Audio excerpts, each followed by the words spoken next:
नमस्कार, आगडी वेगळी रेसिपीमध्ये तुम्हा सगळ्यांचे मनापासून खूप खूप स्वागत आहे। तर आज आपण मस्त इथं कुरकुरीत खुसखुशीत गव्हाच्या पिठापासून बिस्किट कसे करायचे ते बघत आहे। अगदी सोपी रेसिपी आहे, तुम्हाला पहिल्याच प्रयत्नात जमेल। त्यासाठी तुम्हाला व्हिडिओ शेवटपर्यंत बघायचा आहे, अजिबात कुठे स्किप करू नका। बघा मस्त इथे खुसखुशीत आणि कुरकुरीत असे बिस्किट बनवून तयार होतात।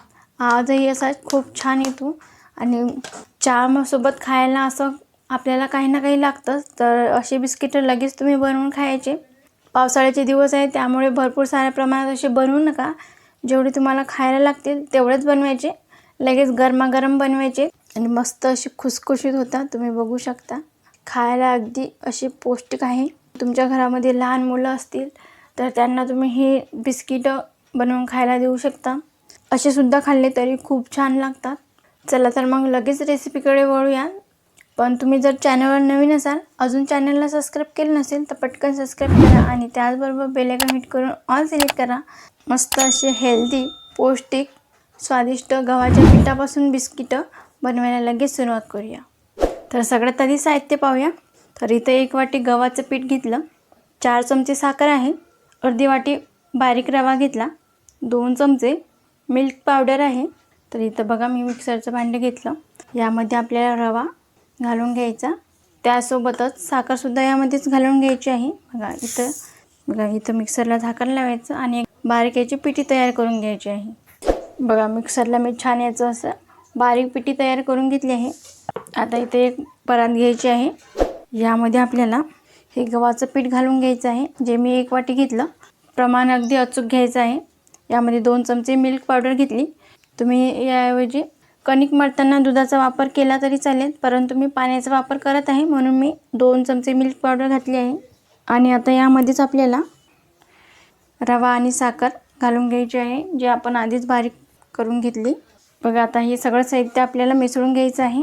आता यामध्ये आपल्याला 2 चमचे तुपाचं मोहन घालायचं आहे। इथं मी तूप गरम करून घेतलं आहे आणि हलकंसं त्याला कोमट सुद्धा केलं आहे। हे यामध्ये घालून घ्यायचं, व्यवस्थित पिठामध्ये मिसळून घेऊया। तर हे गव्हाचे पिठाचे बिस्किट खाण्यासाठी खूप असे टेस्टी लागतात आणि झटकीपट रेसिपी आहे। घरीच असलेल्या साहित्यापासून आपण हे बिस्किट बनवू शकतो। पिठाला व्यवस्थित मिसळून घेतलं आहे। आता थोडं थोडं पाण्याचा वापर करून कणिक मळून घ्यायची आहे। घट्टसर अशी कणिक मळून घेऊया। बघा इथं मी छान अशी कणिक मळून घेतली आहे। कणिक मळताना जास्त कडक मळायची नाही आणि जास्त सैलसुद्धा मळायची नाही। तर ही कणिक मध्यम कन्सिस्टन्सी प्रमाणे मळून घ्यायची आहे। बघा जास्त सैलसुद्धा नाही आणि जास्त कडकसुद्धा नाही। ही छान मी अशी मळून घेतली, याचा असा गोळा करून घेतला आहे। आता यावर झाकण ठेवून आपल्याला अर्धा तास ही कणिक मुरवण्यासाठी ठेवून द्यायची आहे। आता इथे जवळपास अर्धा तास झाला आहे। आपण एकदा झाकण उघडून बघूया आणि तुम्ही बघू शकता कणिक छान अशी मस्त अशी सॉफ्ट झाली आहे, तुम्ही बघू शकता। आता आपल्याला या कणकेचा एक एक असा गोळा घ्यायचा आहे, साधारण लिंबाच्या आकार एवढा। हे बघा या पद्धतीने हातावर छान त्याला असा गोलाकार करून घ्यायचा। लिंबू जेवढ्या आकाराचं असते त्या आकारामध्ये असा हा गोळा घ्यायचा। याला कुठेच असे क्रॅक पडायला नको म्हणून हातावर छान असा गोलाकार करून घ्यायचा आणि थोडा याला चपटा करून घ्यायचा। या पद्धतीने बघा या पद्धतीने असा हाताने थोडा चपटा करून घ्यायचा। बघा असं बोटाने दाब द्यायचा छान याला। जास्त जाड बिस्किट ठेवू नका, हलकेसे याला मी पातळ करते। जास्त जाड ठेवले तर मग बाहेरून तर होतील, आतील भागामध्ये कच्चे राहतील, छान तळले जातील नाही, म्हणून मी हलकेसे याला असे पातळ करून घेते। बघा या आकाराचे आपल्याला बिस्किट हवे आहे, तुम्ही बघू शकता। इथे मी जास्त जाडसुद्धा ठेवलं नाही आणि जास्त पातळसुद्धा याची असे बिस्किट केलं नाही। आता यावर डिझाईन यावी म्हणून मी इथं काट्या चमच्याचा वापर करत आहे। हे बघा असं काट्या चमच्याने याला टोचा मारून घ्यायचा, मस्त अशी डिझाईन तयार होते। किती छान याला डिझाईन पडली आहे। तुम्हाला मी आणखी एक करून दाखवते। बघा परत असा एक गोळा घ्यायचा लिंबाच्या आकाराचा, हातावर छानपैकी मळून घ्यायची। ही प्रोसेस करणं खूप गरजेचं आहे, नाहीतर मग क्रॅक पडले तर बिस्किट व्यवस्थित तळता येतील नाही। बघा मस्त सगळे बाजूने छान असा मळल्या जात आहे। हातावर पुन्हा याला चपटा करून घ्यायचा बोटाच्या मदतीने असं। जास्त याला अजिबात जाड करायचं नाही, पातळच हलकंसं ठेवूया। हे बघा असं दाबून घ्यायचं, झालं आपलं बिस्किट तयार। आता परत याला डिझाईन करायची आहे. तर टोचा मारून घ्यायचा. इकडून या साईडनं सुद्धा बघा छान अशी डिझाईन पडली आहे याला. याच पद्धतीने सगळे बिस्किट तयार करून घेऊया. आता बघा इथं मी बिस्किट तळण्यासाठी गॅसवर कढईमध्ये तेल गरम करायला ठेवलं आहे आणि त्यासोबतच सगळे इथे बिस्किटं मी बनवून घेतले आहे. गव्हाच्या पिठापासून आणि रव्यापासून साधारण 14 बिस्किटं तयार झाली आहे आणि तुम्ही बघू शकता मस्त अशी सुंदर डिझाईन यावर पडली आहे. तेल व्यवस्थित असं गरम झालं आहे. आता यामध्ये आपल्याला एक एक बिस्किट घालायचं आहे आणि व्यवस्थित असं तळून घ्यायचं.